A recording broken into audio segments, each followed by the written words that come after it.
The Galactic Council chamber fell silent as Ambassador Willa Chen walked through the crystalline doors, her boots echoing against the polished floor with a rhythm that made the assembled delegates flinch.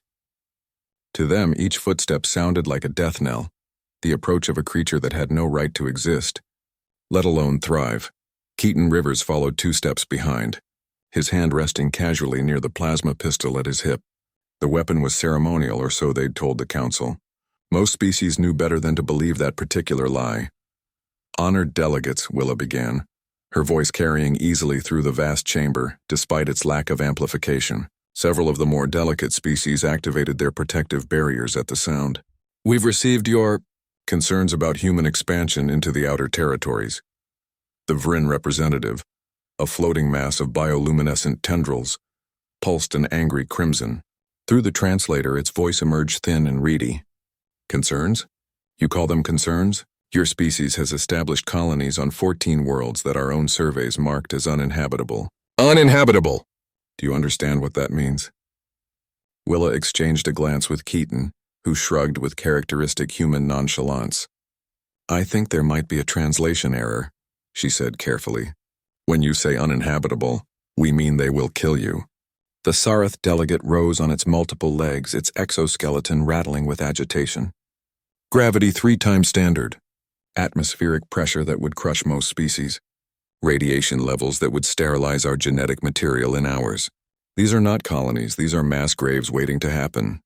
Keaton stepped forward, his easy smile doing nothing to calm the increasingly agitated delegates. "With respect, Ambassador Sarith, we've been living on those worlds for 6 months now. The gravity on New Terra is actually pretty nice once you get used to it. Makes you strong." He flexed unconsciously, and several delegates scrambled backward. "Impossible," wheezed the methane-breathing Quilox representative from within its containment suit. "Our scientists have modeled human physiology extensively. Your bones should fracture. Your cardiovascular system should fail. Your soft tissues should hemorrhage under such conditions." "Should," Willa repeated, letting the word hang in the air. That's an interesting choice of words. It suggests theory rather than observation. The Vryn pulsed again, this time a sickly yellow that the translator interpreted as confusion mixed with horror. "We don't understand. Earth itself is classified as a Class 12 death world. Your planet's surface is 71% dihydrogen monoxide in liquid form." "Liquid? That substance is a universal solvent. Your atmosphere contains oxygen, free oxygen, at concentrations that would be toxic to most species. Your star bombards you with radiation. Your moon creates tidal forces that should destabilize your ecosystems. You have active plate tectonics, for the love of the ancients. Your very world is trying to kill you every moment of every day, and yet you treat it as normal." "It is normal," Keaton said simply. "It's home." The chamber erupted in a cacophony of whistles, clicks, and translated protests. The Quilox representative raised several appendages for attention.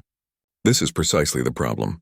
You Deathworlders lack the basic survival instinct that evolution should have granted you. You don't recognize danger. You see a world with crushing gravity and call it pretty nice. You find a planet with predators large enough to swallow our entire delegation, and you name them bears and make toys of them for your offspring." Willa's expression softened slightly, though her posture remained alert and ready. A stance that had evolved over millions of years of life on a world that demanded constant vigilance. "I think I'm beginning to understand the real concern here. You're not worried about us dying. You're worried about us not dying." The silence that followed was absolute. The Sarith delegate slowly lowered itself back into its resting position, all its eyes fixed on the human ambassador. "Explain." "Every species in this council evolved on worlds that were, by our standards, gardens of paradise.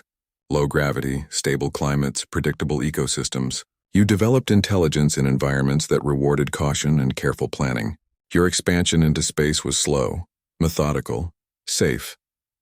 Willa gestured to the viewing screen behind her, which displayed a rotating image of Earth. "We didn't have that luxury. We evolved on a world that threw everything at us. Predators, parasites, weather extremes, geological disasters. We learned to adapt or die. Most species that tried to compete with us on Earth did die. Are you threatening us?" The Vryn's color shifted to deep purple. "No," Keaton interjected. "She's explaining. There's a difference, and it's one we humans understand very well." Willa nodded. "Your scientists are right. By all conventional models, we shouldn't survive on those worlds. But those models don't account for what being from a death world teaches you. We don't just adapt to challenges. We seek them out. We don't avoid danger. We study it, understand it, and then we master it. The first rule of galactic survival might be, recognize when conditions are lethal and stay away. But we never learned that rule because on Earth, everywhere was potentially lethal, and there was nowhere else to go.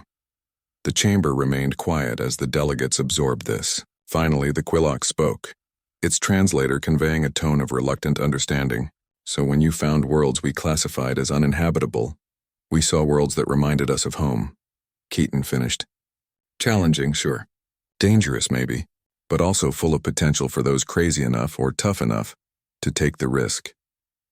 The Vrin's color had faded to a pale, resigned blue. You truly don't understand what you are, do you? To the rest of the galaxy, you are the monsters we warned our children about. Creatures that cannot be killed by the elements, that thrive in conditions that should annihilate them, that look at a warning label and see an invitation. Willa smiled, and several delegates activated additional protective measures. Then I suppose it's a good thing we came here in peace, she said.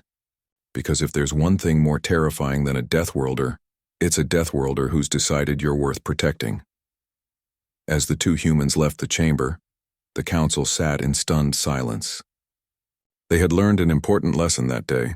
The first rule of galactic survival might be to avoid Deathworlders, but there was a new rule now. Be grateful when the Deathworlders are on your side because humans didn't just survive the unsurvivable. They made it look easy.